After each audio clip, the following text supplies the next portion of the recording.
My trip to the U.S. Virgin Islands was amazing. It was just 2.5 hours from Miami, which gave me just enough time to start on my book and catch a quick nap. That was a good thing, because between St. Croix, St. John, and St. Thomas, there were tons of things to do. Island hopping from one to the next was part of the fun. It's just a quick 20-minute flight from St. Croix to St. Thomas and just 15 minutes on the ferry from St. Thomas to St. John. Each island has its own unique vibe. You kind of have to see them all. Getting around the islands was easy, too, and gorgeous. I love the open-air taxis. It's too beautiful outside to be closed in a minute longer than you have to be. And you can always rent a car or a scooter. Just remember to drive on the left side of the road. I saw so many beautiful sights, I can't even begin to tell you about them all. Scenic trails, idyllic cottages, eco-tours. I even saw a couple getting married on the beach. So romantic. Honeymoons would be perfect there. Let's face it, you go to the Caribbean for beautiful beaches, and the U.S. Virgin Islands didn't let me down. There are 44 beaches on St. Thomas alone, 24 on St. Croix, and at least 19 on St. John. Magens Bay on St. Thomas and Trunk Bay on St. John are in Condé Nast's top 10 beaches in the world. And just between you and me, Chenet Bay on St. Croix is one of the best-kept secrets in the Caribbean. You should definitely check that one out. The culture was so rich there. I just felt it in everything. The people, the architecture, the music, food, the festivals, the history. Over the years, these islands have belonged to Holland, England, Denmark, Spain, France, Malta, and now the United States. It's this great tapestry of history and beauty that just takes over all your senses.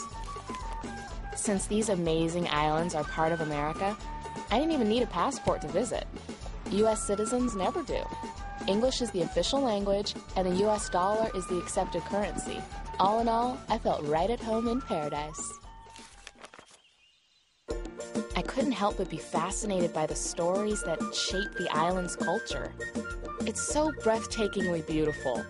It's easy to see why so many explorers, pirates, kings and queens have been drawn there over the centuries. If you are into history, there are definitely some sites worth checking out, like Salt River Bay on St. Croix. It's where Christopher Columbus landed in 1493. Other great historical figures spent time there too, including Alexander Hamilton, who spent so much of his childhood on St. Croix, they say he considered himself a Prussian. That's what the locals call someone born on St. Croix. Another place I loved was Drake's Seat. It overlooks Magens Bay, which is gorgeous. It's where Sir Francis Drake sat guard against pirates and foreign armies. You can sit right where he did, but there's nothing to guard against anymore. It's all about the view. I was surprised to see all the sugar mill ruins around. Sometimes you'll see the remains of a whole sugar plantation, but mostly you'll see a lone sugar mill at the top of a beautiful hill or come across one on a trail. They're beautiful reminders that these islands were once a major source of sugar to the world. You history buffs will find loads to explore. Old slave quarters, museums, even a real rum factory. Cruzan Rum has been making rum on St. Croix for almost 250 years. And let me tell you, it's good stuff. I love the music. Kwelbe, calypso, reggae, soca, zouk, steel pan. You hear it everywhere, especially during the festivals. I was there just in time for the VI Carnival on St. Thomas in April. But you could catch the St. John Festival on July 4th or the Crucian Christmas Festival in December on St. Croix. I love the Moko Jumbis. They're these giant, colorful dancers on stilts. The locals told me they chase away bad spirits and bring good luck. The food on the islands is some of the best I've had anywhere. The seafood is unbelievable. I think my lobster dinner came ashore just minutes after I did. Definitely try the callaloo and the soursop ice cream. I always believe you can't really experience a place until you try the local food. Whatever you have, it's best with a refreshing rum punch to wash it all down. Okay, bottom line, scuba diving in the U.S. Virgin Islands is awesome. For beginners, experienced divers, everybody. There are reefs, underwater trails, amazing marine life, and tons of licensed scuba companies. If you're a dive fanatic like me, you don't want to miss any of it. Oh, and don't forget your underwater camera. Look at this incredible shot. On St. Croix, I filled my logbook with wall, wreck, and reef dives. Then on St. John, which is known for its low-impact diving, I saw turtles, trumpetfish, and gold-spotted eels. Then on St. Thomas, I dove a shipwreck. They have 14 of them.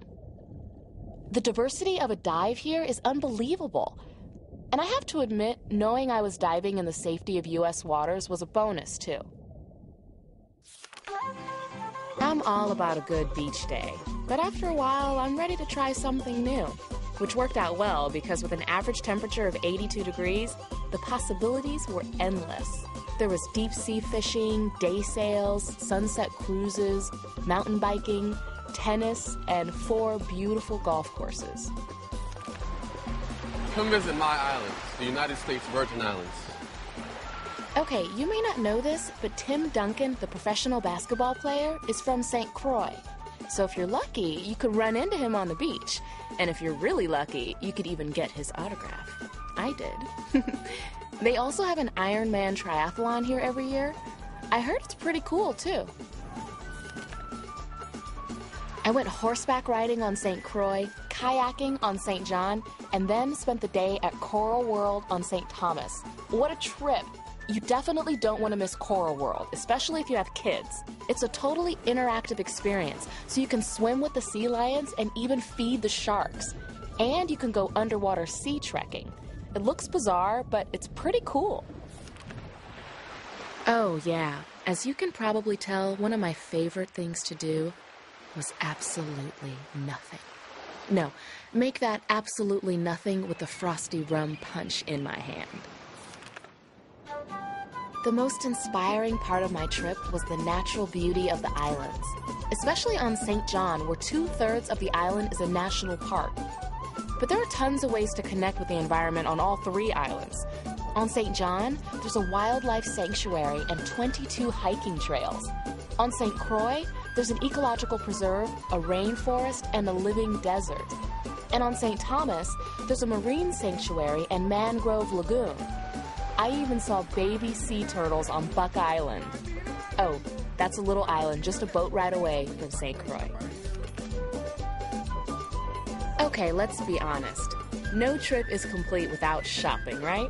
And this is the perfect place to do it. First of all, the U.S. Virgin Islands have the best duty-free shopping allowance in the Caribbean. $1,600 tax-free.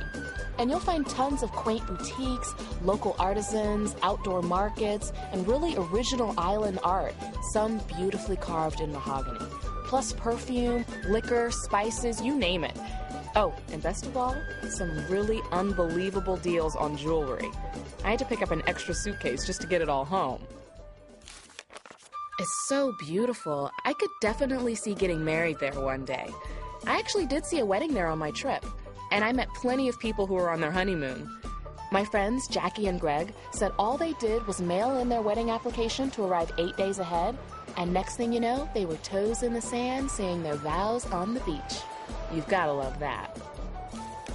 Even though I wasn't on my honeymoon, the romance is built right into these islands, and right into the gorgeous hotels and resorts, too. By the way, my hotel had a spa. I hear a lot of them do. I definitely recommend a massage while you're there, even if you're not on your honeymoon. I stayed in a bunch of different places.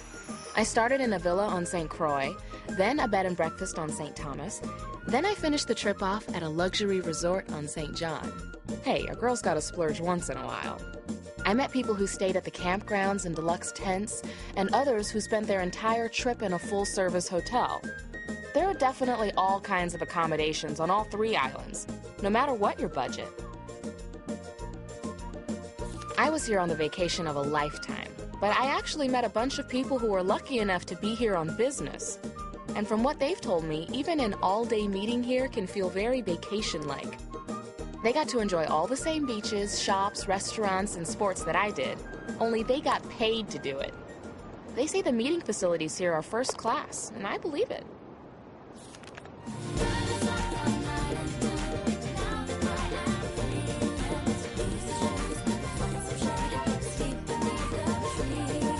Once I got on island time, I wanted to stay there. Unfortunately, even the best trips have to come to an end. I had a great time in the U.S. Virgin Islands. I hope you find your island time too.